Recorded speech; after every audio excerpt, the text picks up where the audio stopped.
안녕하세요. 2025년 10월 23일 목요일 오후입니다. 오늘 시장의 흐름과 함께 현명한 투자 전략을 함께 알아보겠습니다. 먼저 우리 한국 증시 소식부터 전해드릴게요. 코스피는 외국인 매도세에도 불구하고 상승 마감하는 뒷심을 보여주었지만 5일 이동평균선 밑으로 마감하며 추가 하락 가능성을 남겼습니다. 특히 3,900포인트를 돌파하려는 시도 속에서도 고점 대비 종가가 많이 빠져 매도 압박이 여전했죠. 코스피 옵션 변동성은 지난 10년 내 최고 수준을 기록하며 시장의 불확실성을 그대로 보여주고 있습니다. 코스닥은 하루 상승하면 다음 날 하락하는 패턴이 반복되며 880포인트를 넘기지 못하고 박스권에 갇힌 모습이에요. 다만 ADR이 과매도 구간으로 내려와 특별한 악재가 없다면 반등을 시도할 가능성도 있습니다. 수급을 살펴보면 외국인은 현물 매수에는 소극적인 반면 선물 시장에서는 풋옵션을 계속 매수하며 투자 심리가 위축된 모습을 보였습니다. 최근 3거래일 동안 7,700억 원을 순매도하며 SK하이닉스, 삼성전자, 네이버 등 대형주에 매도를 집중했고요. 기관은 순매수를 이어가며 삼성전자를 팔고 SK하이닉스를 매수하는 등 종목별 차별적인 접근을 보여줬습니다. 엔터주, 정유주, 조선, 방산 등 방어적인 섹터의 선택적 매수를 보였습니다. 개인 투자자들의 고객 예탁금은 80조 원 이상으로 여전히 충분한 매수 여력을 보여주고 있지만 시장의 연속적인 상승을 이끌어내기에는 어려움이 있을 수 있습니다. 주요 이슈로는 한미 간 관세 협상 불확실성이 환율 상승과 증시 압박 요인으로 작용하고 있습니다. 중국의 반도체 굴기 목표는 장기적으로 우리 반도체 기업들에게 경쟁 리스크로 다가올 수 있고요. LCC 업황 악화로 진에어는 연일 신저가를 기록했습니다. 반면 소액 주주 가치 반영을 기대하는 상법 개정 논의에 따라 LG 우선주가 급등하는 등 관련 테마가 형성될 조짐도 보였습니다. 개별 종목으로 삼성전자는 파운드리에 대한 긍정적인 뉴스에도 불구하고 외국인 매도세로 5일 이동평균선 아래로 마감했습니다. SK하이닉스 역시 외국인 매도 속 기관이 방어했지만 하락 압력을 받았고요. 현대차는 부품 조달 문제와 미중 갈등으로 부진한 모습이었습니다. 최근 강세를 부였던 2차 전지 관련주들은 차액 매물 출회와 테슬라 실적 이슈로 매도세가 나타났습니다. 특히 진에어는 LCC 업황 악화로 투자에 주의가 필요해 보입니다. 시장이 주춤할 때 강세를 보인 방산주는 기관 매수세가 유입되었습니다. 투자 전략 측면에서 삼성전자와 2차 전지 관련주 그리고 진에어는 단기적으로는 관망이 필요한 종목으로 보입니다. 반대로 기관이 선호하는 종목군이나 방산, 조선, 전력기기 섹터 그리고 장기적인 관점에서 삼성전자와 SK하이닉스는 단기 조정 시 분할 매수 기회로 활용해 볼 수 있겠습니다. 다음은 간밤 미국 증시 소식입니다. 미 증시는 전반적으로 하락 마감했습니다. 다우존스는 0.71%, 나스닥은 0.93%, 중소형주 중심의 러셀 2000 지수는 1.48% 하락했고요. S&P 500은 20일 이동평균선 위에 위치했지만 나스닥은 21선에 걸쳐 있어 단기적인 기술적 지지 여부가 중요해 보입니다.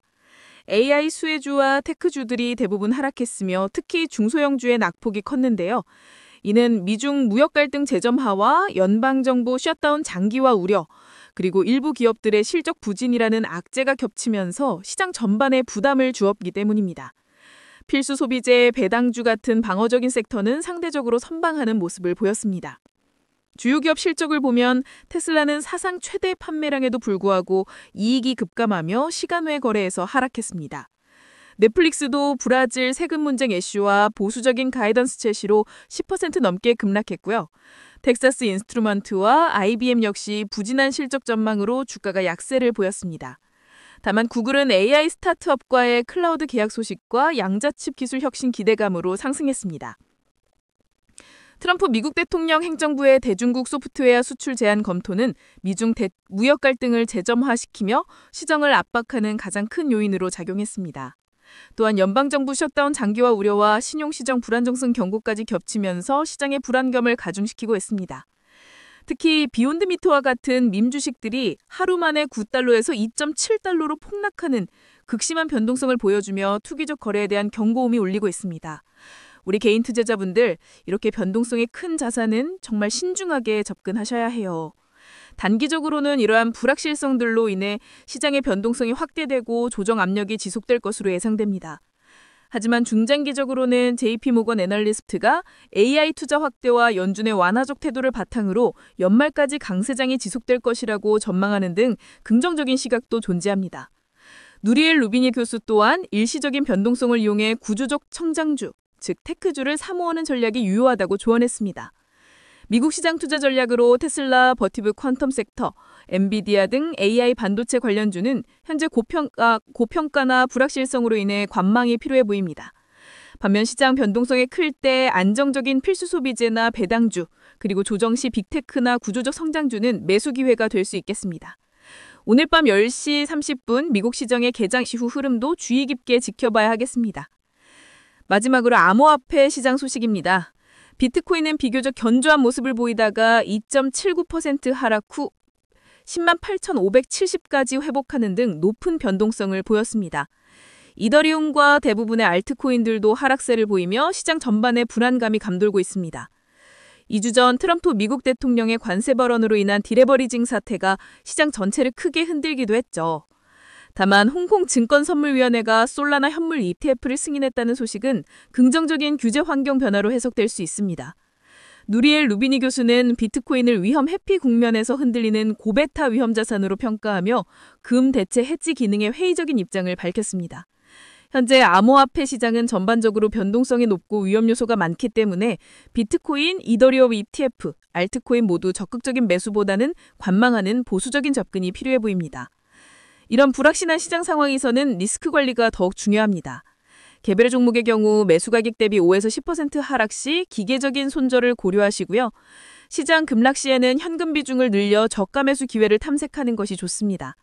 전체 투자 자산의 20에서 30% 수준의 현금 비중을 유지하고 분산 투자를 통해 리스크를 해지하는 것을 권장합니다.